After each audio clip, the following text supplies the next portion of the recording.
बाजार के लिए क्या हुए हैं एग्जिट पोल?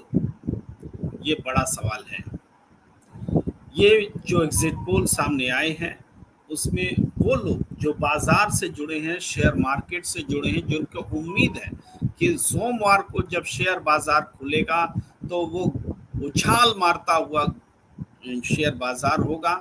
और जो लोग मार्केट के एक्सपर्ट हैं वो लोग जानते हैं कि जब 4 जून को वास्तविक नतीजे आएंगे तो शेयर बाजार एक बार फिर डिप मारेगा, गोता मारेगा।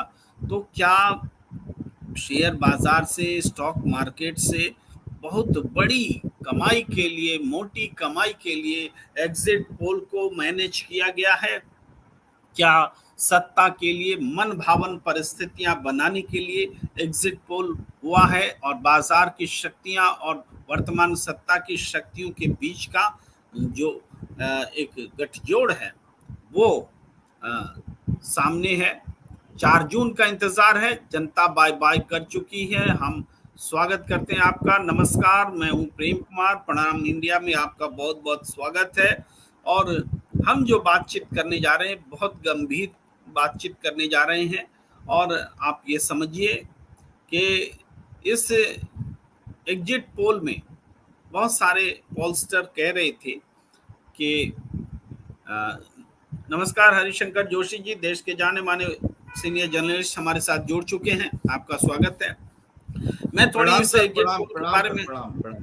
बात करता हूं। एग्जिट पोल के बारे में एग्जिट पोल दिखाने वाले टेलीविजन चैनल्स जो स्वयं एग्जिट पोल नहीं करते, वो तो हायर की गई जो पोलस्टर हैं, सर एजेंसियां हैं, उनके साथ क्लब होकर अपना नाम देती हैं, अपना ब्रांड बेचती हैं और तब जा करके वो आता है। और एक बात ये है कि हर चुनाव में ये टेलीविजन चैनल अपने सर्वेयर पार्टनर को बदल देते हैं।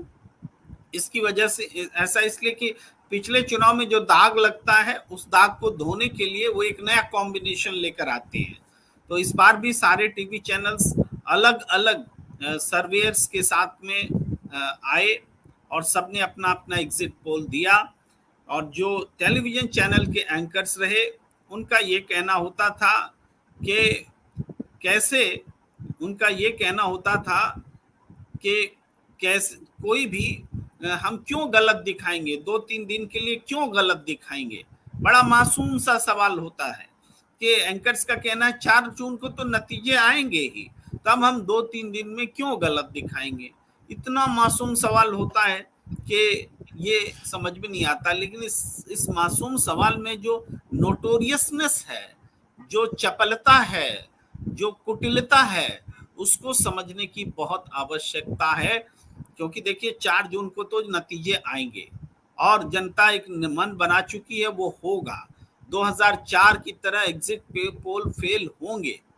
लेकिन ये हम बोलते हैं तो आपको लग सकता है कि अच्छा, ये एग्जिट पोल की राय से सहमत नहीं है, इसीलिए शायद ये ऐसा बोल रहे हैं, अपनी इच्छा थोपना चाहते हैं। लेकिन नहीं, हम भी इच्छा थोप करके क्या करेंगे? 3 दिन बाद आपको ही तो मुंह दिखाना है। हम भी ऐसा बोल सकते, मासूम सा सवाल, कि हम 3 दिन के लिए इस एग्जिट पोल का विरोध करके क्या करेंगे। अब ये समझिए, तो हमारे में कुटिलता है कि चपलता है, उसको भी आपको समझना पड़ेगा। कि उनके में कुटिलता है और चपलता है, उसको भी आपको समझना पड़ेगा। देखिए, ये जो एग्जिट पोल आया, ये एग्जिट पोल सबको एक्सपेक्टेड था। पूरे विपक्ष को पता था कि एग्जिट पोल में क्या होने वाला है, क्या आने वाला है। एक तरफ कांग्रेस ने तो बहिष्कार भी किया था, लेकिन जब इंडिया गठबंधन की बैठक हुई, विपरीत स्वर सामने आए कि नहीं, हमें मीडिया का बहिष्कार नहीं करना चाहिए। तो कांग्रेस ने कॉम्प्रोमाइज किया, अपने निर्णय को वापस लिया और सब मिलकर के एग्जिट पोल में शामिल हुए। लेकिन एग्जिट पोल में उनको क्या वास्तव में अपनी बात रखने दी गई? नहीं दी गई।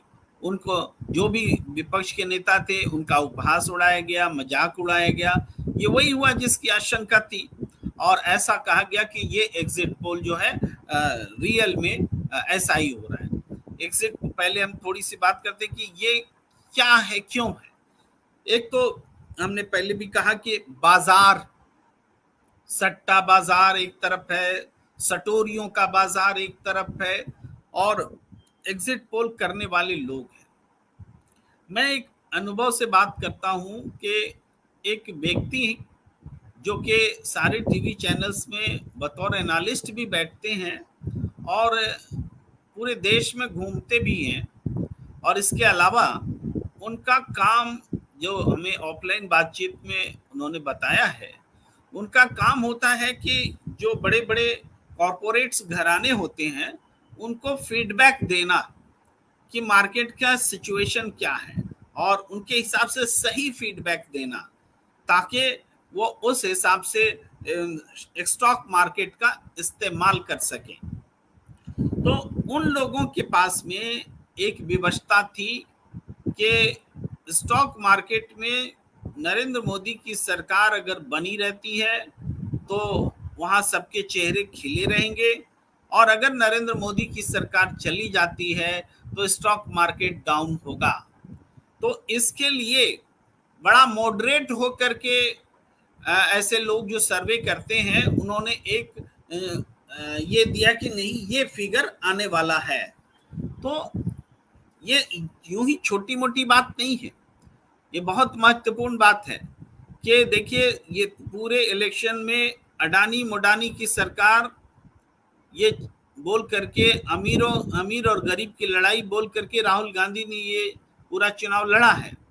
तो इसमें अगर मोदी सरकार की हार होती है तो बहुत सारे लोगों को ऐसा लग सकता है कि अब ये उद्योगपतियों के खिलाफ में कोई नीति आने वाली है, यहाँ अब पैसा नहीं लगना चाहिए।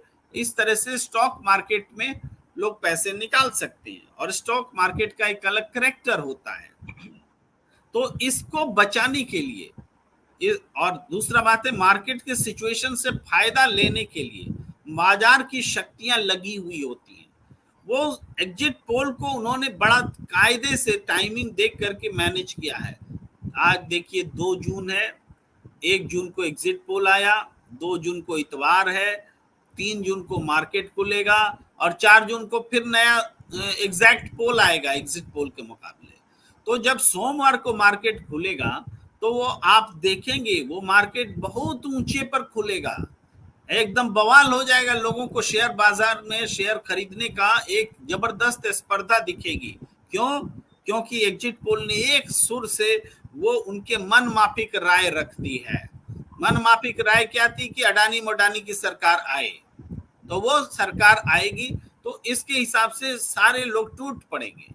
लेकिन जैसे टूटेंगे जो चालाक लोग हैं, जिन्होंने इस पूरे एग्जैक्ट एग्जिट पोल को जिन्होंने मैनेज किया है, वो इंतजार करेंगे कि 4 तारीख को क्या रिजल्ट आता है।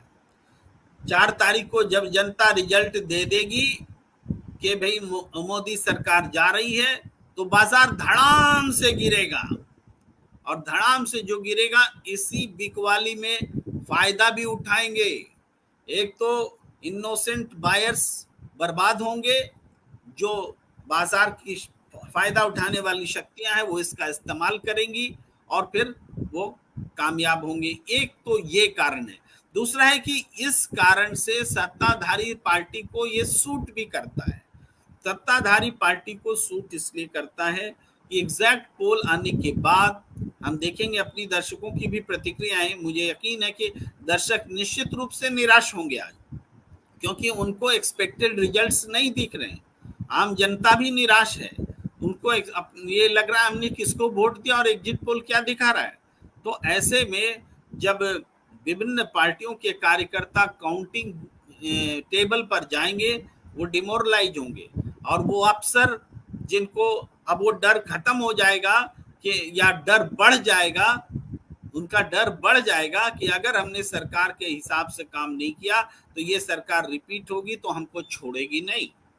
तो इस भावना के साथ में जो छोटी मोटी जो मिसमैनेजमेंट होते हैं जानबूझकर किए जाएंगे ताकि चुनाव को प्रभावित किए जाएं, और विरोध करने की क्षमता विभिन्न पार्टियों के एजेंट्स की कम हो जाएगी। वातावरण ये होगा, और सुबह में जो रिजल्ट दिखाने का तरीका भी होता है वो होता है शुरू में विरोधी विपक्षी दलों के रिजल्ट को दबा के रखो, और जो सत्ताधारी दल का है उसका रिजल्ट बना के रखो, जैसे भी मैजिक फिगर दिखाने लगो, बाद की सीटें अपने आप फिर जुड़ती चली जाएंगी, छोटे मोटे मार्जिन वाली सीटें एकदम से जुड़ जाएंगी। आपको ध्यान होगा कि ओवरऑल करीब 85 सीटें ऐसी होती हैं देश में, पिछले बार भी 2019 में थी, जिसका मार्जिन बहुत कम था। तो वो 85 सीटें अगर जुड़ जाएंगी तो कोई भी बहुमत में आ जाएगा, जिस हिसाब से एनडीए और इंडिया का पोजीशन है। 85 अगर एनडीए में आ जाए तो उसका बहुमत, 85 अगर इंडिया में आ जाए तो उसका बहुमत, और बाकी जो अपना लाइन है उनका मिनिमम सीटों का वो तय है। तो ये महत्व है इसका। एग्जिट पोल को इसलिए मैनेज किया जाता है, एक बाजार की शक्तियां और दूसरा सत्ता की शक्ति, ये दोनों मिल करके इसको मैनेज करते हैं। इसके अलावा सट्टा बाजार का भी खेल होता है। आप देखेंगे सट्टा बाजार कभी इंडिया गठबंधन को जिता रहा होता है, कभी एनडीए गठबंधन को जिता रहा होता है, वहां भी पैसे लगते हैं। वहां भी इसी हिसाब से होता है कि अगर मैं तो कहता हूं जैसे मैं प्रत्याशी हूं, मैं अपने खिलाफ अपने क्षेत्र में हार रहा हूं, तो मुझे लगता है हार तो हो ही रही है, तो अपनी हार पर ही सट्टा लगा दो, कम से कम हार जाएंगे तो पैसा तो आ जाएगा। तो हम अपने ही खिलाफ सट्टा लगा देते हैं, अपनी ही हार का सट्टा लगा देते हैं, करोड़ों रुपया लगा देते हैं, तो जितना पैसा हमने चुनाव में झोंका है वो निकल आता है सट्टा बाजार से। तो ये भी सट्टा बाजार खेलने का एक तरीका है। तो बाजार की शक्तियां इस तरीके से चुनाव में इन्वॉल्व रहती हैं। इतनी बात बताते हुए अब मैं आता हूं, देखिए एग्जिट पोल तो डीबी लाइव में ने भी किया भाई। देश बंधु लाइव एक प्रोमिनेंट अखबार है, प्रोमिनेंट चैनल है, यूट्यूब चैनल है, देश का नंबर 1 यूट्यूब चैनल है। और उस यूट्यूब चैनल ने अगर एक परफॉर्मेंस दिया तो वो क्यों नहीं सारे पोल्स में दिखाई दिया? उसका फिगर पोल से गायब क्यों है? कोई बताएगा हमें? कि आप देखिए ये आंकड़े हैं, ये सारे पोल ऑफ पोल्स दिए हुए हैं, एबीपीसी voter, Matrize, पीएमएआरक्यू, Jan Ki Baat, D dynamic, CNX, my axis India, today's Chanakya, ETG, कुल मिलाकर के 4, 5, 6, 7, 8, 9 का दिया हुआ है, लेकिन डीबी लाइव कहीं नहीं है। और उन्हीं का दिया हुआ है जो एग्जिट पोल एक जैसी भाषा बोल रहे हैं। आप देख रहे हैं कि 350 से लेके 400 पार 415 तक का फिगर दिया हुआ है, और ये इसके बीच में रेंज है, सबकी रेंज लगभग एक जैसी है, मानो आपस में फोन में बातचीत करके ये फिगर दिए गए हो, इस तरीके से लगता है। और दूसरी बात यह है कि ये जब हम एग्जिट पोल की बात करते हैं तो हमें ये भी सोचना होगा कि पिछले चुनावों में क्या हमेशा ये सफल होते रहे? नहीं होते रहे। उस समय भी बाजार की शक्तियों के हवाले रहे थे। भाई कर्नाटक चुनाव में इनका आकलन फेल हुआ, अभी हाल में मध्य प्रदेश और छत्तीसगढ़ में इनका आकलन फेल हुआ, सिर्फ राजस्थान में सही हुआ। इसके अलावा तेलंगाना में इनका आकलन फेल हुआ, पश्चिम बंगाल में इनका आकलन फेल हुआ, हिमाचल प्रदेश में इनका आकलन फेल हुआ, यानी फेल। दिल्ली में तो कई बार इनका आकलन फेल हो चुका है। दिल्ली विधानसभा चुनाव में जब आम आदमी पार्टी की जीत होती है, जब बीएसपी ने जब सत्ता में बीएसपी आई है तब आकलन फेल हुए हैं। हमें याद है जब लालू प्रसाद सत्ता में आते थे तब भी आकलन फेल होता था एग्जिट पोल का। तो इस तरीके से एग्जिट पोल किसी शक्ति के हवाले काम करती है, ये तो बात साफ है। हम एक बार और दिखाना चाहते हैं, जैसे ये डीबी लाइव का एग्जिट पोल है। डीबी लाइव के एग्जिट पोल में एनडीए को 215 से 245 का फिगर दिया गया है, ऑन एन एवरेज 230 बनता है। इंडिया का जो फिगर है 260 से 290 यानी 275 का फिगर बनता है, बीच में लेते हैं। तो ये एक जो फिगर है, इस फिगर में आप देखेंगे तमिलनाडु में इंडिया की एक तरफा जीत है, लेकिन आप उधर अगर देखेंगे तो तमिलनाडु में भारतीय जनता पार्टी को 3-3 सीटें दिखाई गई हैं। महाराष्ट्र में आप देखेंगे कि एनडीए को 18 से 20 और इंडिया को 28 से 30 है, लेकिन दूसरे जो 400 देने वाले हैं वो तो एनडीए को ही 35 सीट 40 सीट देते हुए दिखाई दे रहे हैं। बिहार में एनडीए को 14 से 16 मिलता दिख रहा है, इंडिया को इंडिया को 24 से 26 मिलता दिख रहा है। लेकिन आप जब उन एग्जिट पोल्स को देखेंगे तो उसमें नजर आएगा कि नहीं, इंडिया साफ हो रही है, मुश्किल से 5-7 सीटें मिलती दिख रही है। भाई जेडीयू को भी 16-17 सीटें मिलती दिख रही है। भाई हालत तो ये है। आपको एक फिगर दिखाऊं कि लोक जनशक्ति पार्टी को देखिए, लोक जनशक्ति पार्टी को 4 से 6 सीट दिखाई गई है। ये एक्सिस माई इंडिया का पोल है। 4 से 6 सीट का मतलब समझ रहे हैं। लोक जनशक्ति पार्टी ने सिर्फ 5 सीटों पर चुनाव लड़ा है, तो उसको 4 से 6 सीट कैसे आ सकती है? आप बिलीव करेंगे? ये आंख मूंद करके सर्वे हो रहा है कि नहीं हो रहा है? ये किसी को खुश करने के लिए सर्वे हो रहा है कि नहीं हो रहा है? देखिए, हम सारी गलतियां तो पकड़ नहीं सकते, हम पकड़ तो वही सकते हैं जो दिखेगा। और दिख रहा है साफ तौर पर कि लोक जनशक्ति पार्टी को 4 से 6 सीटें दी जा रही हैं, जबकि 6 सीटों पर उसने चुनाव ही नहीं लड़ा है। इसी तरीके से तमिलनाडु में कांग्रेस ने सिर्फ 9 सीटों पर चुनाव लड़ा। वहां कांग्रेस को 12 सीटें, 12 या 13 सीटें, मैं भी भूल रहा हूं, उतनी सीटें दिखाई गई हैं। तब कांग्रेस ने 9 सीटों पर चुनाव लड़ा तो उसको 12 सीटें कैसे आ सकती हैं? 9 से ज्यादा कैसे आ सकती हैं? कैसा आपने क्या कैलकुलेशन बैठ करके केवल दफ्तर में बना लिया क्या और दिखा दिया? ये बड़ा सवाल है। अभी बोलने के लिए मेरे पास अभी भी बहुत कुछ है, लेकिन हमारे साथ हरिशंकर जोशी जी जुड़े हुए हैं और जोशी जी से हम सीधे जानना चाहेंगे। जोशी जी, ये एग्जिट पोल क्या है? ये जनता इसको कैसे देखे? 4 जून को क्या जनता उदास होकर के इंतजार करे 4 जून का, या फिर इस भाव में इंतजार करे कि देखते हैं एग्जिट पोल वाले को कल से मुंह दिखाने का लायक ये नहीं रहेंगे? जी देखिए, ऐसा है कि इन एग्जिट पोल को बहुत सारे लोगों ने देखना बंद कर दिया है। ये एक तरीके से एंटरटेनमेंट प्रोग्राम हो गए हैं और जिस तरीके से प्रस्तुत किए जाते हैं, वो कोई कौन बनेगा करोड़पति की तर्ज पे एंकर अमिताभ बच्चन बनने की कोशिश करता है, कहीं कुछ कहीं कुछ। लेकिन एक चीज बिल्कुल साफ है प्रेम जी, कि इस बात का अंदेशा हम लोगों ने पहले ही जता दिया था कि जो एग्जिट पोल आएंगे उसमें भारतीय जनता पार्टी और उसके गठबंधन 400 प्लस होंगे, 450 प्लस भी हो सकते हैं, और कोई उसकी सीमा नहीं है। लेकिन ये खेल हुआ क्यों है? मैं ये सोच रहा हूं कि इस एग्जिट पोल की जरूरत क्या पड़ती है। पहला मेरे दिमाग में जो सवाल आता है वो ये आता है कि ये तो होना ही था, ये सबको मालूम था, फिर भी ये एग्जिट पोल आए हैं। हर चैनल इसी दिशा में चल रहा है। कमोबेश ऐसा लग रहा है कि सबने एक जगह बैठकर, या मतलब एक जगह पर ये एग्जिट पोल तैयार किए गए हैं, वहां से डिस्ट्रीब्यूट कर दिए गए। एक बात और, जो कि ये बात मेरे से छूट रही थी, HC सचदेवा ने जो लिखी है कि ईवीएम सेटिंग्स हो चुकी है और उसी के अनुसार एग्जिट पोल नतीजे बता रहे हैं। ये भी एक प्रचार करने की, एक हवा बनाने की कोशिश है कि ईवीएम सेट हो चुका है, अब तो वही होगा जो एग्जिट पोल दिखा रहा है, जो करना कर लो। जी हाँ सर, देखिए ऐसा है, मैं इस ईवीएम वाले मुद्दे पर नहीं जा रहा हूँ अभी, मैं बाद में आऊंगा। मैं जो मूल मुद्दा उठा रहा हूँ वो अलग है थोड़ा सा। तो मैं आपसे क्षमा सहित कहूंगा कि बीच में इंटरप्ट मुझे मत करिएगा 2-3 मिनट तक, जब तक मैं ये अपना कथन पूरा ना करूं।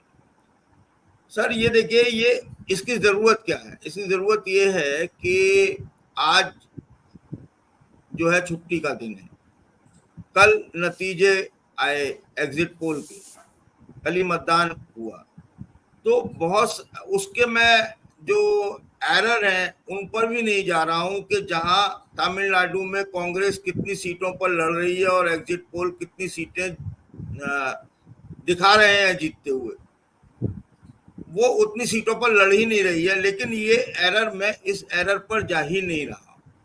मैं सीधा सीधा ये जानता हूं कि कल जैसे ही कल छुट्टी है, परसों सोमवार को जैसे ही वो खुलेगा, कल खुलेगा मार्केट, सोमवार को खुलेगा, तो ये मार्केट जो है 2 दिन से पीछे, शेयर मार्केट की बात कर रहा हूँ, ये नीचे जा रहा था। अब ये कुलाचे भरेगा, कुलाचे भरेगा, क्योंकि सरकार आ रही है इंडिया, मतलब और उस पर बहुत सारे लोग उसमें अपना पैसा झोंकेंगे, खरीदारी करेंगे और बहुत समझदार लोग उसमें से पैसा निकालेंगे।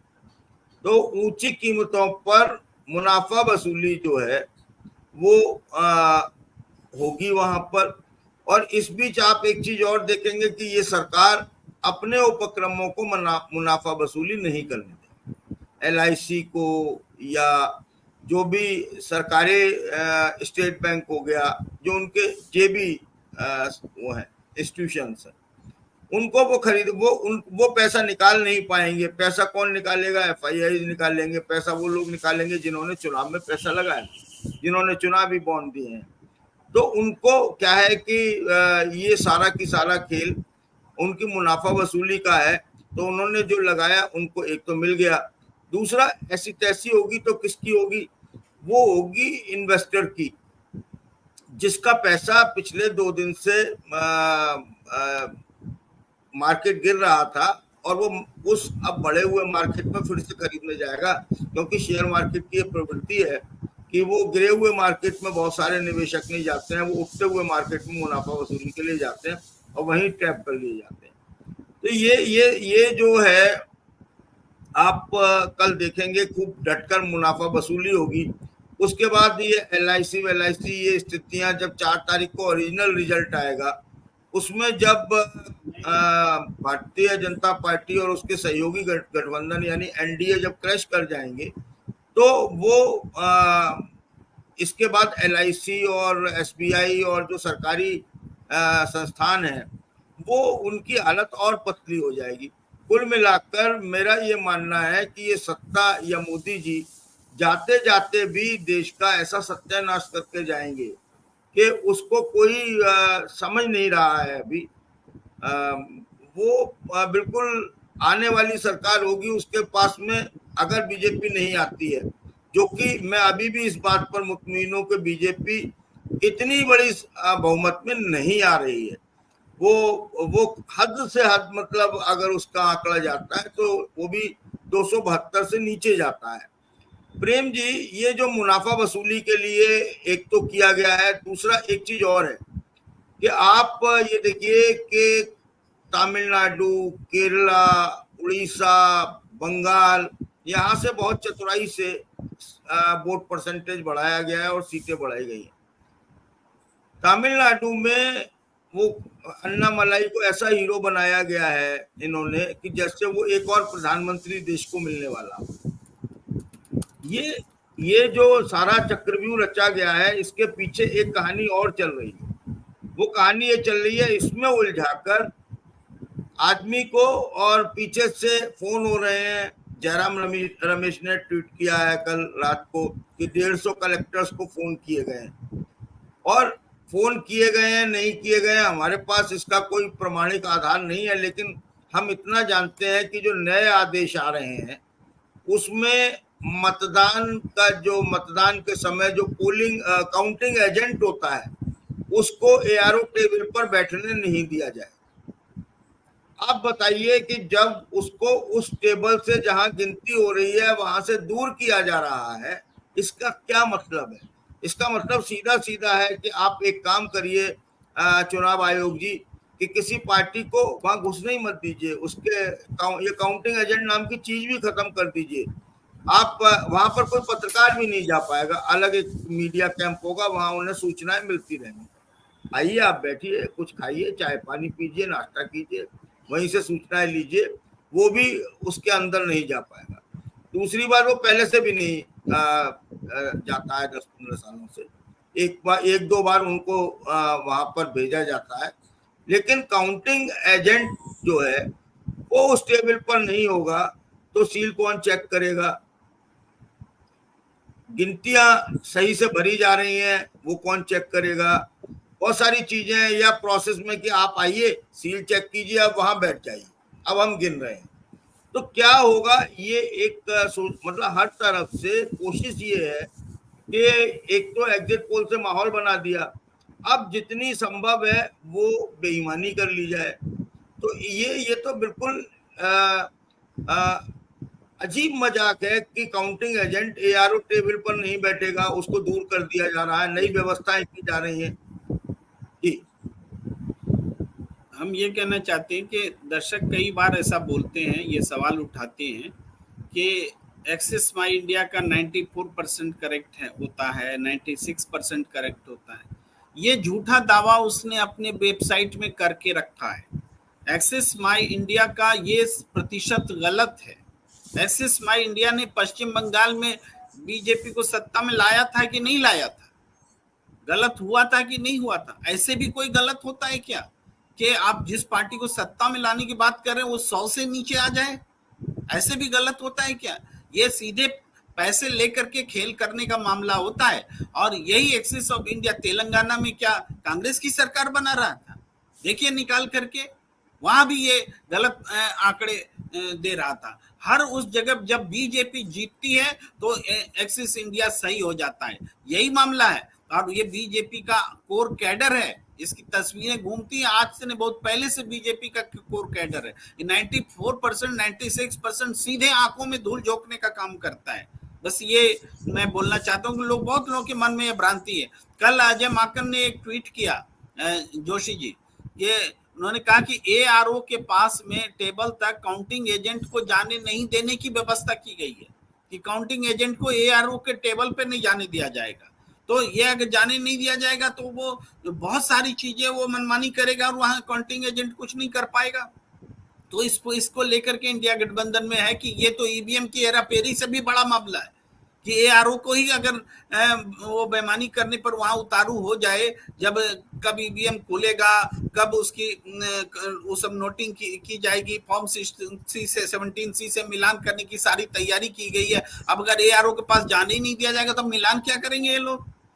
ये है जो तैयारी विपक्ष ने की कि 17C का जो 17C नहीं हो बल्कि पूरा प्रोफार्मा जो है इलेक्शन ईवीएम का सारे आंकड़े नोट करेंगे, 17C का भी मिलान करेंगे, तब जाकर के उनको ईवीएम से गिनती के लिए आगे अलाउ करेंगे। इससे बचने के लिए एक नई नीति ले आए हैं कि भाई एआरओ के पास हम काउंटिंग एजेंट को ही आने नहीं देंगे। ये सारी ऑब्स्टेकल्स हैं जिसके खिलाफ विपक्ष को लड़ना है। जी जोशी जी।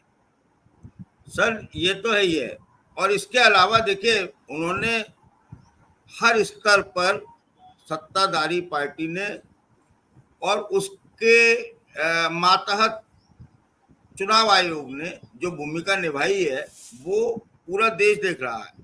अभी एक खेल और हुआ है, वो आपने हम सब उस पर चर्चा करते रहे हैं कि ये वोट कैसे बढ़ गए। लक्षद्वीप में 26% वोट कैसे बढ़ जाते हैं, 10% असम में कैसे बढ़ जाते हैं, और बाकी उत्तर भारत के राज्यों में भी ये वोट बढ़ते हैं।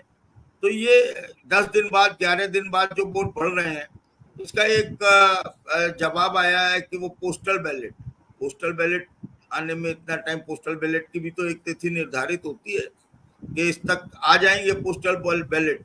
दूसरा इसमें जो है कि जो घर घर जाकर वोट डलवाए गए हैं, जिसमें विकलांग है, सीनियर सिटीजन है, 70 और अक्षम लोग हैं, उसमें बहुत बड़ी मात्रा में वोट वहां पर पहुंचे हैं। वो सरकारी मशीनरी ने वोट डलवाए हैं। और इसमें संभावना ये है कि जो वोटर लिस्ट है उसके आधार पर वो छांट कर किसी तरीके से ये काम कर लिया है। और वो उन्होंने 10,000 वोट का इंतजाम कर दिया है पर कॉन्स्टिट्यूंसी। अब 10,000 वोट से ऊपर का मामला जहां पर होगा वहां पर जीत हार होगी। 10,000 से नीचे वाले पर तो आप ये मानिए कि उन्होंने पुख्ता इंतजाम कर दिया है। आप अगर कुछ 5, 7, 10 सैंपल कॉन्स्टिट्यूंसी की अगर जांच करा ली जाए कि जो वोट पड़े हैं वो किन लोगों के पड़े हैं, तो हो सकता है, इस बात की भी संभावना है कि वो लोग इस धरती पर हो ही ना, वो वोटर लिस्ट में नाम हो और नाम डाल के, क्योंकि जब ये सरकारी मशीनरी काम करती है तो ये बहुत अकल के साथ में उतना नहीं करती है, दबाव में करती है। तो ऐसे बहुत सारे नाम हो सकते हैं जो उस वोटर लिस्ट में ही ना हो। तो ये एक बड़ा फर्जीवाड़ा हुआ है जो वोट बढ़ाए गए हैं, और 10,000 वोट का इंतजाम ये हो गया है। और जहां तक मैं कहता हूं कि ये ईवीएम की चिप है, ये है, वो है, ये बरगलाने वाली बात है। और इनके साथ में ईवीएम मैनेजमेंट यही है जो हुआ है, वोटर लिस्ट में जो मैनेजमेंट हुआ है। इसके अलावा आप देखिए, उत्तर प्रदेश का मैंने आकलन किया है और मैं उस आकलन पर अभी भी कायम हूं। मैं उस आकलन से, मैं उस सर्वे से, मैं अपने सर्वे से, मैं अपने विश्लेषण पर आज भी कायम हूं। मैंने पश्चिमी उत्तर प्रदेश की जितनी सीटों पर आकलन किया है उन पर मैं कायम हूं और मैं मानता हूं उसके आधार पर मैं बिल्कुल चैतन्य होकर कह रहा हूं कि ये एग्जिट पोल सर्वे जो हैं वो फर्जी हैं, वो नकली हैं, वो एक जगह बैठकर बनाए गए हैं, उनका जन सरोकारों से कोई लेना देना नहीं है। ये कॉरपोरेट डेमोक्रेसी के खेल हैं जो आपके सामने अब अलग अलग तरीके से दिखाई देते रहे हैं और दे रहे हैं। एक और बात मैं कहना चाहूंगा प्रेम जी कि 2004 से लेकर अब तक आप जरा डाटा निकालकर बता दीजिए दर्शकों को कि कितने एग्जिट सर्वे सही साबित हुए। शाइनिंग इंडिया से बता दीजिए आप। तो शाइनिंग इंडिया में भी यही हुआ था, लेकिन आज की परिस्थितियां थोड़ी बदली हुई है क्योंकि पहले बेईमानी शर्म के साथ की जाती थी।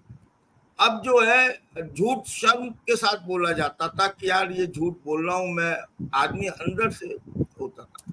अब ये बेशर्माई के साथ सारे काम हो रहे हैं और ये भारत को जिस तरफ ले जा रहा है, भारत गणराज्य को जिस तरफ ये प्रवृत्तियां ले जा रही हैं, आप निश्चित मानिए कि हम उस सोवियत संघ वाली घटना की पुनरावृत्ति की ओर बढ़ रहे हैं। जो कभी महाशक्ति हुआ करता था सोवियत संघ, अब खुद लड़ रहा है, यूक्रेन और रूस खुद लड़ रहे हैं। हम साउथ को नॉर्थ से, नॉर्थ को ईस्ट से, ईस्ट को वेस्ट से, जिस तरीके से डिवाइडेशन का खेल चल रहा है, ये देश राष्ट्र की एकता, अखंडता और संप्रभुता के लिए बहुत बड़ा खतरा है। जी प्रेम जी। जी जी, निश्चित रूप से आप जो कह रहे हैं कि वो दिखाना चाहिए कि 2004 में क्या वोट प्रतिशत आया था, एग्जिट पोल ने क्या दिखाया था और क्या सही हुआ था, तो हम थोड़ी देर में जरूर वो दिखाएंगे। लेकिन वर्बली हम अभी आपको बताते हैं कि तब आज तक ने बताया था 2004 में कि बीजेपी को 248 सीटों से, बीजेपी प्लस को, यानी ये उस समय एनडीए था, तो 248 सीटें आएंगी और कांग्रेस प्लस यानी यूपीए को 190 सीटें आएंगी और अदर्स को 105 या 249 जी न्यूज ने बताया था एनडीए को। सहारा समय ने 263 से 278 बताया था एनडीए को और स्टार न्यूज ने एनडीए को 263 से 275 बताया था। ये चार का मैं बता रहा हूँ। और बीजेपी को एग्जैक्टली क्या आई थी, 138, माने पूरे एनडीए को 138 के फिगर को इन्होंने मिनिमम 248 से लेके 275 तक दिखलाया था। तो ये है, हम थोड़ी देर में वो दिखा भी देंगे आपको बहुत जल्दी। ये है स्थिति जो 2004 में हुई थी एग्जिट पोल की। हाल के समय में भी हमने बताया कि लगातार एग्जिट पोल गलत हुए। कुछ हमारे दर्शक ये कह रहे हैं कि जो आखिरी दौर का मतदान हुआ 7वें चरण का, उसके आंकड़े तो भाई चुनाव आयोग ने रात 11 बजे जारी किए हैं और वो चुनाव आयोग ने जो जारी किया वो हम आपकी स्क्रीन पर दिखाते हैं। देखिए, ये फुल स्क्रीन कर देते हैं। आप देखिए यहाँ एक्चुअली लेफ्ट साइड में 7वां चरण जो लिखा है वो 59.63% शाम का था 7 बजे का, और रात में 11 बजे जो अपडेट किया वो 61.63 हो गया, यानी 2% वोट बढ़ गया। लेकिन फिर भी ये जो 2% वोट बढ़ा है इसको तो आपने कैलकुलेट किया नहीं जब आप एग्जिट पोल बता रहे हैं। इसका एग्जिट पोल भी नहीं लिया होगा, जब वोट ही नहीं पड़ा तो एग्जिट पोल कहां से लेंगे आप। यानी आपका जो सैंपल साइज है इन बातों से बेपरवाह है कि कितना परसेंटेज वोट होता है। हमने कुछ लोगों से ले लिया, बात खत्म। क्या हरिशंकर जोशी जी ऐसे एग्जिट पोल होता है क्या? क्योंकि बाद में जब टर्नआउट बढ़ता है उसका तो सीधा असर पड़ता है चुनाव नतीजों पर। तो ये एक बड़ा सवाल है जो हमारे दर्शक भी उठा रहे हैं। सर ये पोल नहीं है, आप फिर बार बार इसे एग्जिट पोल कह रहे हैं। ये पोल नहीं है, ये घर पर बैठकर किया हुआ, कॉफी पीते हुए 4 लोगों ने बैठकर एक टेबल बना दी कि बोले ये रख देते हैं। आप एक चीज देखिए कि अब की बार 400 पार, ये एक जुमला, एक नारा, एक गोल सेट किया। हमेशा मोदी जी यही करते हैं और उसके बाद में फिर वो उसको किसी भी तरीके से शाम दाम दंड भेद से प्राप्त करने का कोशिश करते हैं, हवा बनाते हैं। तो अभी अभी क्या किया है कि उनके जो भक्तजन है बोले हमारे स्वामी ने कहा था आपकी बार 400 पार, तो इसमें न्यूज 24 सबसे अग्रणी है। आप न्यूज 24 का डाटा देखिए कि किस तरीके से उसने 415 तक पहुंचा दिया एनडीए को। अब की बार 400 पार, न्यूज 24 राजीव शुक्ला का चैनल है, टुडे चाणक्य के साथ में किया है, उसने 385 से 415, वो सबसे ऊपर है भक्ति काल में। और इंडिया को उसने 118 तक पे नीचे कर दिया है और अदर्स में 27 से 45 है। ये 27 से 45 वाली बात बहुत माथा पच्ची के बाद सामने आएगी। तो ये इस तरीके से जो हुए हैं, कोई 401 तक दे रहा है इंडिया टुडे और एक्सेस माई इंडिया का है, उसने 400 पार पहुंचा दिया है। सीएनएक्स ने 400 पार पहुंचा दिया है। कुछ है जैसे एबीपी है, थोड़ा सा मॉडरेट है, तो उसने 383 तक पे उसे थाम दिया है, 353 से 383 तक पे थाम दिया है।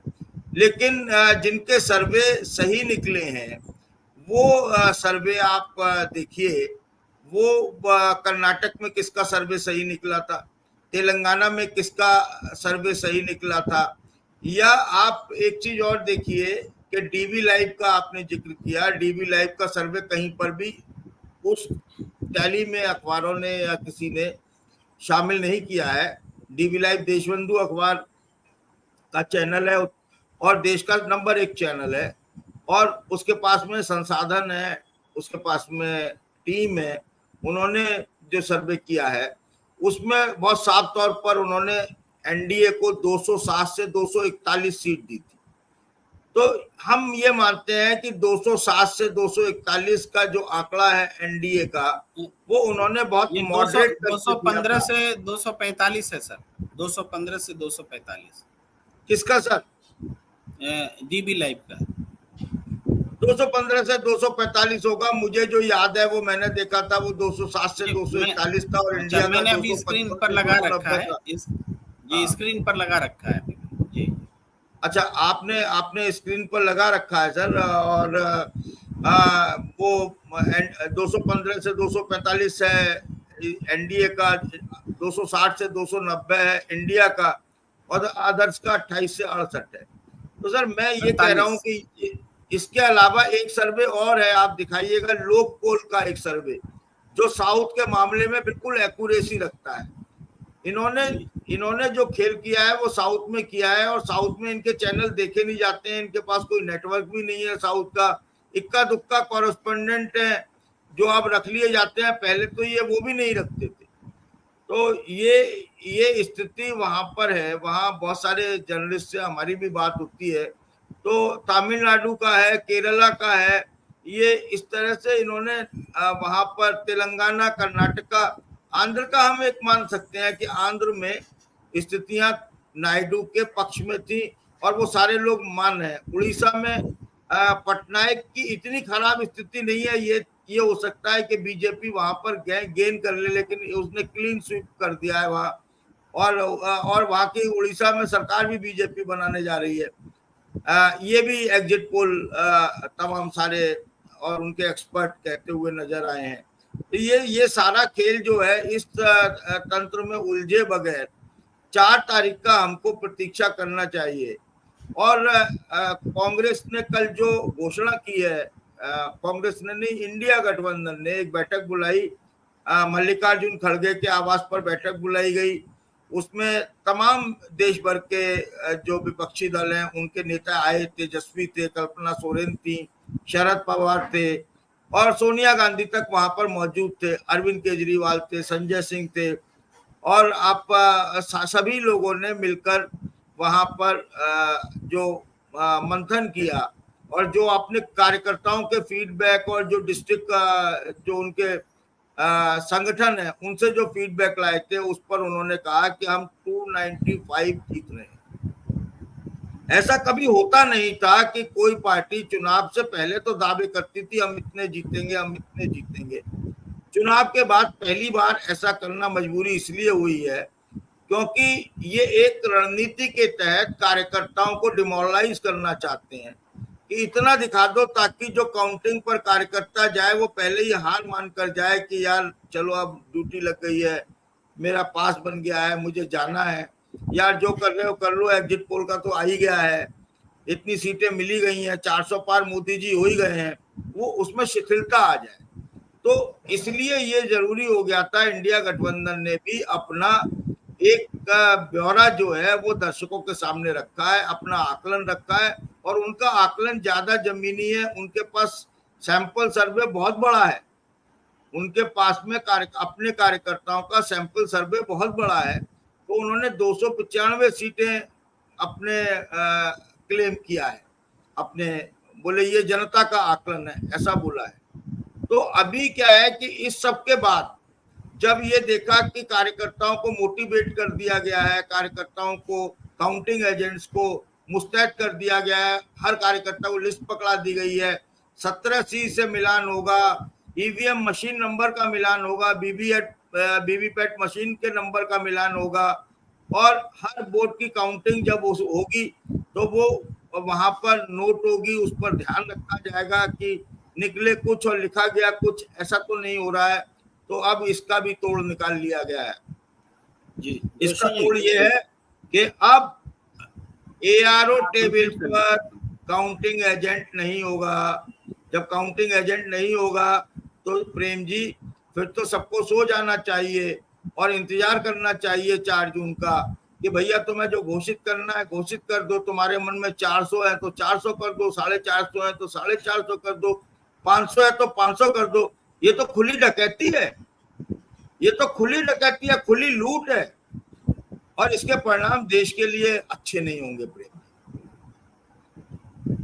जी। जी जी।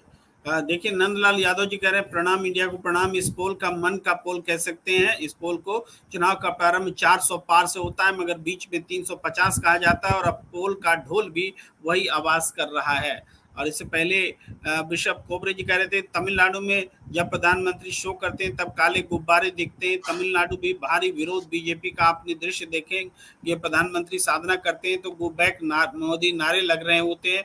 ये सारी बातें लिख रहे हैं। एक ही लिख रहे हैं सर ये एग्जिट पोल कहाँ करते हैं, आज तक देखा नहीं है कोई पोल वाले को, रेवड़ी की सीट बांट रहे हैं एनडीए को।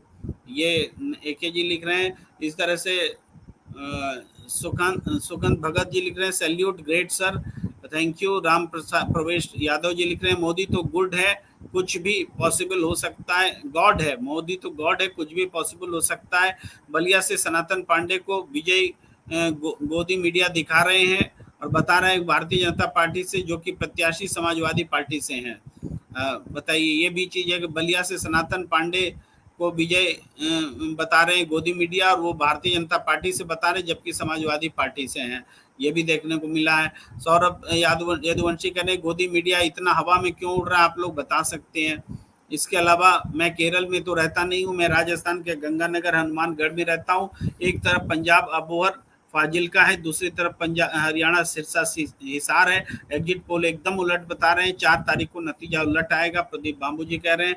और सौरभ यदुवंशी लिख रहे हैं गोदी मीडिया को पैसा मिल गया है कि 2 दिन गुमराह किया जाए और मशीन में गड़बड़ी करके भाजपा फिर से एक बार विजय हासिल करे। अब मशीन की निगरानी जरूरी है। इस तरह की लगातार प्रतिक्रियाएं हैं, लेकिन इस बीच में हम एक आंकड़ा भी आपको दिखाना चाहते हैं, और वो आंकड़ा जो आप जोशी जी कह रहे थे कि दिखाइए कि वो पोल स्ट्रेट का क्या सर्वे है, तो वो हम दिखा रहे हैं। देखिए ये एग्जिट पोल ट्रैकर है जो कि आमतौर पे साउथ का सर्वे बहुत करता है और बहुत सटीक देखा है हमने। उसका भी ये आकलन है, वो आकलन है कि एनडीए को 229 से 268 तक आएगा और इंडिया को 237 से 273, यानी नेक टू नेक लड़ाई दिखा रहे हैं। 45% वोट एनडीए को और इंडिया को 46% वोट दिखा रहे हैं। एकदम लड़ाई में इंडिया थोड़ा सा आगे है और यहीं पर सरकार बनने की सूरत बनती है। तो ये जो आंकड़ा है, ये आंकड़ा हमें डीबी लाइव का भी आंकड़ा देखें तो डीबी लाइव में भी आपको ये नजर आएगा कि 215 से 45 यानी 230 और उधर 275 45 सीटों का वहाँ फासला है। हालांकि जब हम इसको देखते हैं पोल ट्रैकर को, तो ये जो फासला है 229 और 68 के बीच में, इसको मान लीजिए 8 9 17 6 2 8 1 9 97 का आधा 45, लगभग 245 सीटें बीजेपी को मिलती दिख रही हैं। और इसी तरीके से 73 और 37 में 13 में 7 घटाए 6, 6 में 3 घटाए 3, 36 का आधा 18 जोड़ दे 37 में, यानी 55 255 सीटें इधर इंडिया को मिलती दिख रही हैं। इस रेंज में अगर लेते हैं तो फिर भी इंडिया आगे है और सत्ता के करीब है और डीबी लाइव के हिसाब से सत्ता में जा रही है। ये आंकड़े जो दिख रहे हैं ये भी एक एग्जिट पोल है, लेकिन इस एग्जिट पोल की चर्चा नहीं हो रही है। इस एग्जिट पोल को पोल ऑफ पोल्स में नहीं डाला जा रहा है। ये भी एक षड्यंत्र के ही तहत हो रहा है कि जो सत्ता को जीतता हुआ दिखाए उसको पोल ऑफ पोल्स में बताएं और बाकी को दिखाने बताने की आवश्यकता नहीं है। क्या कहेंगे जोशी जी? सर देखिए, इन पोल का तो बड़ा सीधा सा गणित है कि 2000 से सारे एग्जिट पोल भाजपा को जिता रहे थे। जब परिणाम आए तो भाजपा को करारी हार का सामना करना पड़ा और ये सबको मालूम है। इसी तरीके से 2004 के बाद कितने एग्जिट पोल जो हैं वो सफल हुए हैं, ये भी आपने देखा है लगातार। तो एग्जिट पोल पर विश्वास करने का कोई मतलब नहीं है। ये किसी खास उद्देश्य के साथ में ये भी एक तरीके से कुछ कॉरपोरेट घरानों का, कुछ बड़े कारोबारियों का कोई खेल है। और इन दिनों आप देखिए अखबार जो चैनल सर्वे दिखाते हैं, एग्जिट पोल दिखाते हैं, उनके विज्ञापनों की दर इन दिनों बहुत बढ़ी हुई होती है। 2-3 दिनों में इनके विज्ञापन की दर बहुत होती है। तो ये वहां से भी मुनाफा इनको मिलता है और जिसके कहने पर ये एग्जिट पोल कर रहे हैं, दिखाते हैं, वहां से भी ये निश्चित तौर पर पर्दे के पीछे से कोई मुनाफा वसूली करते हैं। तो ऐसी स्थिति में प्रेम जी आप देखेंगे कि इन 4 तारीख को मेरा मानना यह है कि जो 10,000 के मतलब जहां पर कड़ी टक्कर है और बिल्कुल फाइट वाली सीटें हैं, जहां 1000, 2000, 5000, 7000 से जीत हार होनी है, वो सारी सीटें तो भारतीय जनता पार्टी के पास चली जाएंगी और जाती रही हैं, पिछले चुनाव में भी गई। आप आंकड़ा उठा के देख लिए, करीबन 70 सीटें थी। और इसी तरीके से अगर ये 10,000 के इस बार मामला रखा गया है, जो वोट परसेंटेज चुनाव आयोग ने 10 दिन बाद बढ़ाया है, तो 10,000 से ऊपर की जो मार्जिन वाली सीटें हैं उसमें अगर मुस्तैदी के साथ में बिना ढील के, बिना मतलब बहुत ईमानदारी से काउंटिंग हो जाए तो फिर ये रिजल्ट जो है ये वहीं आकर बैठेगा जो डीबी लाइव कह रहा है या जो पोल ट्रैकर कह रहा है या जो और लोग कह रहे हैं। देखिए 350 का जो वो है वो तो एक जुमला है, जैसे 400 का एक जुमला था। और भक्त लोग तो आरती उतारने में लग जाते हैं, बोले अच्छा तू 300 दे रहा है, मैं 350 दे रहा हूँ, मैं ज्यादा बड़ा भक्त हूँ। तो ये भी एक कंपटीशन है। लेकिन इस सब के बावजूद मैं उत्तर प्रदेश की तमाम सीटें आज फिर गिना रहा हूँ, जिन सीटों पर भारतीय जनता पार्टी के हारने की पूरी संभावना है। सहारनपुर, कैराना, मुजफ्फरनगर, मेरठ, बागपत, नगीना, मुरादाबाद, रामपुर, तो सर, और फतेहपुर सीकरी उधर, मतलब ये आप देख लीजिए। इन सीटों पर अगर आप ये मोटा माटी इतनी सीटें जोड़ लें, जो मुझे अभी मैंने हाथ में कोई कागज नहीं ले रखा है, मेरे पास कोई अपना जो टेबल है वो नहीं है, मेरे पास जो आकलन है वो इस वक्त मैं लेके नहीं बैठा हुआ हूँ, लेकिन जो मोटा माटी मुझे याद आ रही हैं वो सीटें मैं आपको गिना रहा हूँ। इन सीटों को जोड़ लें तो ये सीटें भी उससे ऊपर चली जाती हैं जितना सर्वे कंपनियों ने अपने सर्वे में उत्तर प्रदेश में सीटें दी हैं। तो ऐसी स्थिति में देखिए, इसके अलावा आप ये मानेंगे कि कन्नौज भी हार जाएंगे, रायबरेली भी हार जाएंगे, अमेठी भी हार जाएंगे, फिर कुछ भी हो सकता है सर। मैं तो ये, हमारे मुताबिक तो ये है कि अयोध्या और गोरखपुर, वहां पर कांटे का संघर्ष है। अगर ईमानदारी से वहां पर चुनाव होंगे तो ये दोनों सीटें समाजवादी पार्टी जीत जाएगी। ये वहां पर गोरखपुर जैसी जगह में काजल निषाद आप देखिए, संभव है कि भारी बहुमत लेकर आए। अयोध्या में लल्लन सिंह का बुरा हाल है, लेकिन ये सारी सीटें एग्जिट पोल सर्वे उन्हें जीती हुई दिखा रहे हैं। ये क्यों जीती हुई दिखा रहे हैं, किसके कहने पर दिखा रहे हैं, क्या गेम है? और सबसे बड़ा गेम वही है, मैं फिर रिपीट कर रहा हूँ, बार बार रिपीट कर रहा हूँ, कि इस बात का पता है कि एआरओ की टेबल पर काउंटिंग एजेंट नहीं बैठेगा। फिर क्यों बुलाया गया है काउंटिंग एजेंट को? कह दें काउंटिंग एजेंट की जरूरत ही नहीं है, ये काम सरकारी मशीनरी करेगी। कलेक्टर अपने मातहत जो अपना स्टाफ है उससे कराएगा, चुनाव आयोग के स्टाफ से वो होगा। कह दें पॉलिटिकल पार्टियों को वहां शामिल ही ना करें। जब उस टेबल पर नहीं बैठने दिया जा रहा है तो उसके मतदान मतगणना जहां पर हो रही है तो मतगणना केंद्र में भी ना घुसने दिया जाए इनको। ये तो सीधा सीधा सा मजाक है कि आप मतगणना करा रहे हैं और वहां पर काउंटिंग एजेंट बैठेगा नहीं, ये कैसे संभव है? जी जी, एक बात और बोलना चाहता हूँ जोशी जी, कि जब एग्जिट पोल के नतीजे आ रहे थे तो मैं एक नेशनल चैनल में बैठा हुआ था और मेरी तो समझ में नहीं आ रहा था कि प्रतिक्रिया कैसे दी जाए, लेकिन सवाल आते हैं तो जवाब देना पड़ता है और विश्लेषण भी रखना पड़ता है।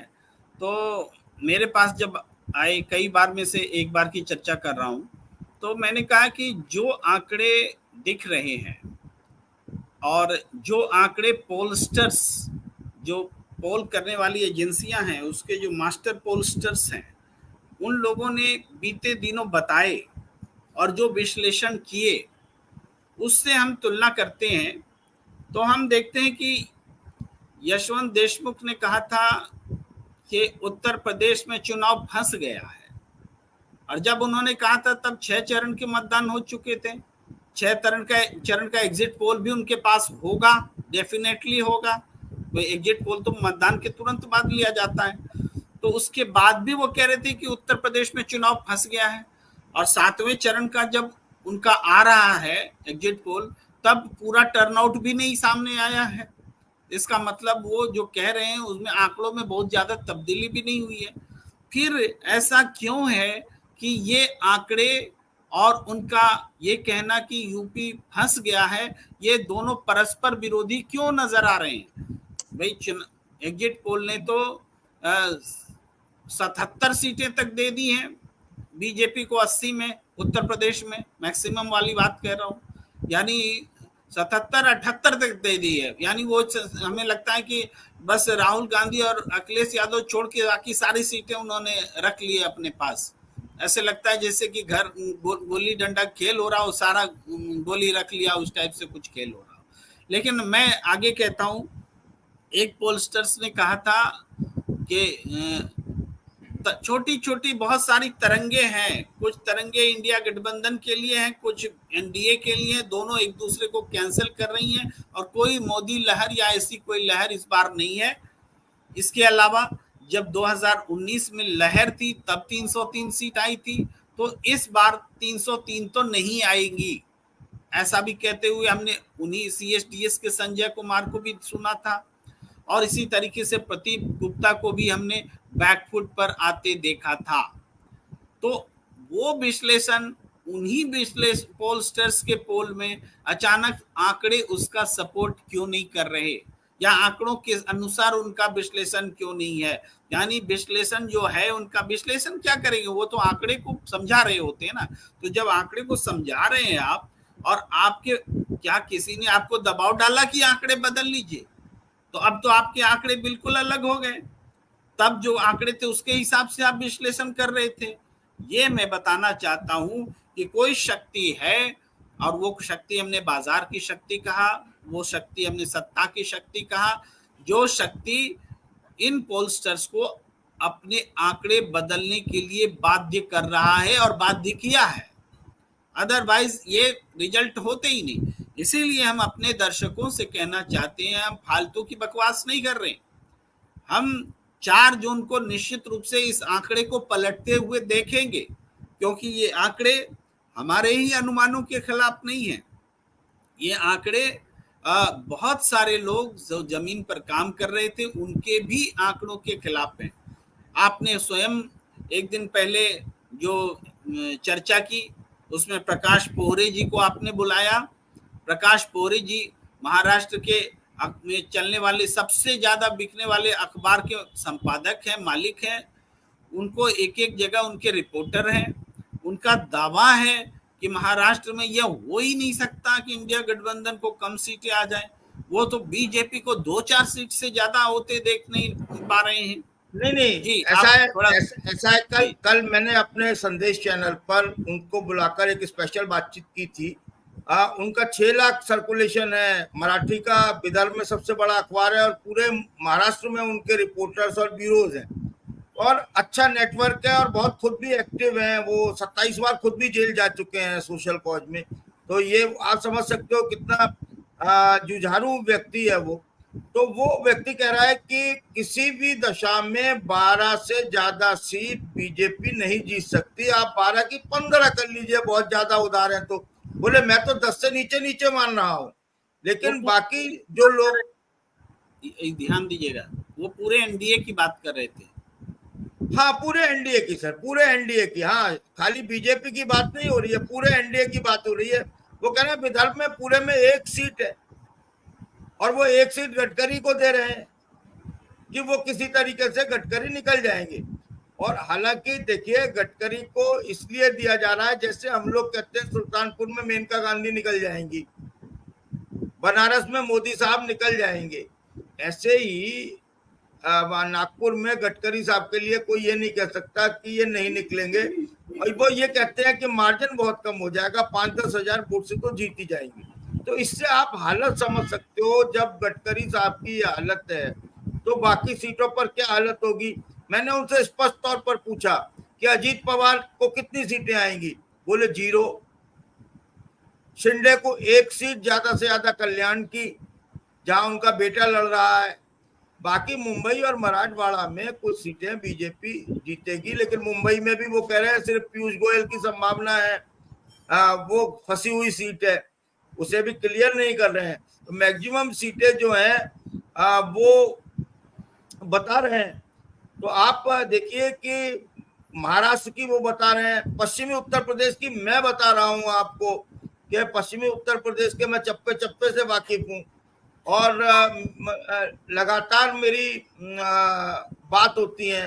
मैंने बहुत सारे मूवमेंट में मैं यहाँ पर कवर किया हूँ। मेरे तमाम सारे देहाती इलाकों से लेकर अर्बन इलाकों तक में फैले हुए लोग हैं जो बहुत जागरूक किस्म के व्यक्ति हैं। बहुत सारे पत्रकार हैं, सभी पत्रकार हैं इस क्षेत्र के, ऐसा कोई नहीं है जो मुझे ना जानता हो और या वो मेरे साथ में काम ना कर चुका हो या वो मेरा ट्रेनिंग ना रहा हो। तो ये सारे लोग सर, इनके अलग अलग बयानों के, इनके अलग अलग आकलन के आधार पर मैंने जो अपनी ओपिनियन बनाई उसमें मैं आज भी कायम हूं। मेरठ में अरुण गोविल हार रहे हैं, अगर मेरठ में बागपत में आरएलडी हार रही है, अगर ये 2 सीटें भारतीय जनता पार्टी या आरएलडी या एनडीए जीतता है तो आप ये मानिए कि 110% कुछ ना कुछ इतना बड़ा खेल हुआ है जो आज पकड़ में नहीं आ रहा है। हो सकता है आने वाले कुछ सालों में पकड़ में आए, कुछ समय बाद पकड़ में आए, या हो सकता है किसी और सदी में पकड़ में आए, लेकिन ये बात आप तय मान लीजिए कि किसी भी हालत में इनके कोई जीतने की संभावना यहाँ पर नहीं है और बड़े मार्जिन से हार की संभावना है। इसी तरीके से सर सहारनपुर, मुजफ्फरनगर, कैराना में तो जो संघ से जुड़े हुए बड़े लोग हैं, प्रचारक वाले लोग हैं, वो भी कहते हैं नहीं वो कैराना समाजवादी पार्टी जीत रही है। मुजफ्फरनगर पे आके वो अटकते हैं, लेकिन मुजफ्फरनगर पे कहते हैं बड़ा मुश्किल हो गया है, वहां ठाकुरों ने वोट नहीं दिया, ठाकुर 24 है वहां पर उनका मतलब इतना बड़ा नुकसान मुजफ्फरनगर में बालियान को हुआ है जिसकी भरपाई कहीं से नजर होती मतलब भरपाई होते हुए नजर नहीं आ रही है। तो अगर इन सीटों पर को भी मतलब जोड़ लिया जाए तो भी ये पोल से ऊपर की सीटें जाती हैं, जो एग्जिट पोल में जितनी सीटें दी गई हैं। तो ये एग्जिट पोल में कौन सी सीटें हैं, कहाँ से सीटें हैं, किसने दी, कौन सा सैंपल है? कहते हैं 5 लाख का सैंपल सर्वे है। भाई 5 लाख का सैंपल सर्वे कब है? अब किसके पास कौन सा ट्रैकर लगा हुआ है? बातें बड़ी बड़ी करते हैं, हाथ में कंप्यूटर टैब और इक्विपमेंट लिए रहते हैं बोले। अब और पूरा के पूरा ये एक तमाशा बना दिया है, एक भ्रमजाल फैला दिया है। और ये भ्रमजाल 4 जून को टूटेगा, वरना 4 जून को अगर ये भ्रमजाल नहीं टूटता है, 1% मैं कह रहा हूं, मुझे पूरी उम्मीद है, मैं कायम हूं, ये फर्जी सर्वे है। ये फर्जी सर्वे एक्सपोज हो जाएंगे 4 तारीख को जब एग्जैक्ट सर्वे आ जाएंगे। लेकिन जो हर्डल सरकार खड़ी कर रही है वो जैसे काउंटिंग एजेंट का उस टेबल पर जहां मतगणना चल रही है वहां ना बैठने देना, ये दर्शाता है कि उन्होंने बिल्कुल आंखों पर पट्टी बांधकर बेशर्म होकर निर्लज्जता के साथ में ये फैसला कर लिया है कि हमें तो 400 लानी है। जी प्रेम जी। जी जी। मैंने बस स्क्रीन पर जानकारी के लिए रखा है जो एक्सिस माई इंडिया जिससे सबसे ज़्यादा सीटें दी हैं एनडीए को, उसका कहना है कि बीजेपी को 40% वोट मिलने जा रहे हैं और कांग्रेस को 21% और एनडीए को 7% और जोड़ लीजिए, 47% वोट हैं। और इंडिया में 21 और 18 39% वोट हैं, यानी 47 और 39 दिखा रहे हैं। और अदर्स के हिस्से में 14% का वोट शेयर दिखा रहे हैं, जबकि ये मुश्किल ही नहीं नामुमकिन वाली बात हमें लगती है। जो हमने पहले भी बताया कि 42% 43% का तो मामला माना जा सकता है, लेकिन 47 और 37-38 हो जाए ऐसा नहीं लगता, क्योंकि इसके कारण है, इसके कारण सबसे बड़ा कारण ये कि पिछले चुनाव में बीजेपी के पास राष्ट्रवाद का नारा था, पुलवामा था और विपक्ष एकजुट नहीं था, इंडिया गठबंधन नहीं था, तब तो उसको 37% वोट आया था। इंडिया गठबंधन कमजोर था। आज शिवसेना और जेडीयू मजबूत थी उस समय, शिवसेना आज कमजोर वाली है, तब मजबूत शिवसेना थी, बहुत 48 में 42 सीटें जीती थी, तब वो आया था वोट परसेंटेज। तो इस बार कैसे ही वो ऐसी परिस्थिति में जब उनके गठबंधन के साथी कमजोर हैं, स्वयं बीजेपी की हालत पतली है, तो ऐसे में वो इतना बड़ा वोट परसेंटेज कैसे हासिल कर सकती है, ये इसलिए आश्चर्य होता है। और बहुत सारी चीज़ों से ये एग्जिट पोल को हम खारिज करते हैं। हमने देखा कि महाराष्ट्र में इनका आकलन कितना कमज़ोर है, हमने देखा पश्चिमी उत्तर प्रदेश को आपने स्वयं खारिज किया कि ये मुमकिन ही नहीं है। इसी तरह से बिहार में हम ये मान ही नहीं सकते कि जेडीयू को नुकसान हो रहा है और नहीं हो रहा है और 12-13 सीटें जेडीयू जीत सकती हैं, ये हो ही नहीं सकता। इसी तरीके से आप देखिए बंगाल में सबसे बड़ी पार्टी बीजेपी बन जाएगी, टीएमसी को पीछे छोड़ देगी, ये भी नामुमकिन है। और आप ये समझिए कि तेलंगाना में कांग्रेस से ज़्यादा सीट बीजेपी ले आएगी, ये भी नामुमकिन है। उड़ीसा में जेडीयू बीजेडी से बल्कि पूरा क्लीन स्वीप हो जाएगा और 21 में 20-21 सीट तक का जो मामला है वो बीजेपी के पास चला जाएगा और जेडीयू के पास 0 से 2 सीटें आएंगी, 0 से 3 सीटें आएंगी, इस पर भी यकीन नहीं होता। बीजेडी इस तरीके से साफ हो जाए, इस पर भी यकीन नहीं होता। यानी यकीन नहीं करने के बहुत सारे कारण हैं। आंध्र प्रदेश में जगन मोहन रेड्डी को क्लीन कर दिया और एकदम क्लीन स्वीप करके एनडीए को सीट मिल जा रही है, ये बात भी मानने लायक नहीं है। यानी आंध्र प्रदेश, पश्चिम बंगाल और कर्नाटक में भी अनबिलीवेबल है। तो इन तमिलनाडु में प्रेजेंस दिखा रहे हैं, केरल में प्रेजेंस दिखा रहे हैं, तेलंगाना में लीड ले रहे हैं। ये सारी बातें हमने पहले भी चर्चा में कही थी कि जो हिंदी पट्टी में भारी नुकसान हो रहा है, इसकी भरपाई का सपना ये इन राज्यों से देख रहे हैं और ये सपना ही रहेगा, हमने ये कहा। लेकिन इसको इन्होंने हकीकत में एग्जिट पोल में करके दिखाया है, लेकिन जमीनी स्तर पर ये सपना ही रहने वाला है। तो निश्चित रूप से इन घाटों की भरपाई नहीं होगी। बीजेपी काफी नीचे आएगी, उसको बहुमत के आंकड़े से नीचे रहेगी और इंडिया गठबंधन उनसे लीड करेगा। ये हालात डीबी लाइव के भी सर्वे में है, वो हमने जो आंकड़े दिखाए पोल स्ट्रेट के भी सर्वे में है, और इसके अलावा न्यूज लॉन्चर से लेकर दूसरे तमाम जो हैं जिन्होंने सर्वे किया है, एग्जिट पोल किया है, उसकी नज़र में भी ये जो आंकड़े हैं इंडिया गठबंधन आगे रहने वाला है। तो जोशी जी, आज की चर्चा को हम यहीं विराम देना चाहते हैं, और आपका बहुत बहुत आभार, हमारे दर्शकों का बहुत बहुत आभार, और पूरी पॉजिटिविटी के साथ में 4 जून का करें इंतजार, क्योंकि जनता ने जो वोट दिया है परिणाम वही आएंगे, और बाकी खाली हो जाएगा, इतिहास हो जाएगा, 2004 बन जाएगा। इस उम्मीद के साथ आप सबका बहुत बहुत आभार। और मैं एक निवेदन करता हूं कि अगर आपने चैनल सब्सक्राइब नहीं किया है तो चैनल सब्सक्राइब करें, इसको लाइक करें, शेयर करें, मेंबरशिप लें, और आप घंटी का जो आइकॉन है ऑल नोटिफिकेशन उसे क्लिक कर ऑन करें। जी।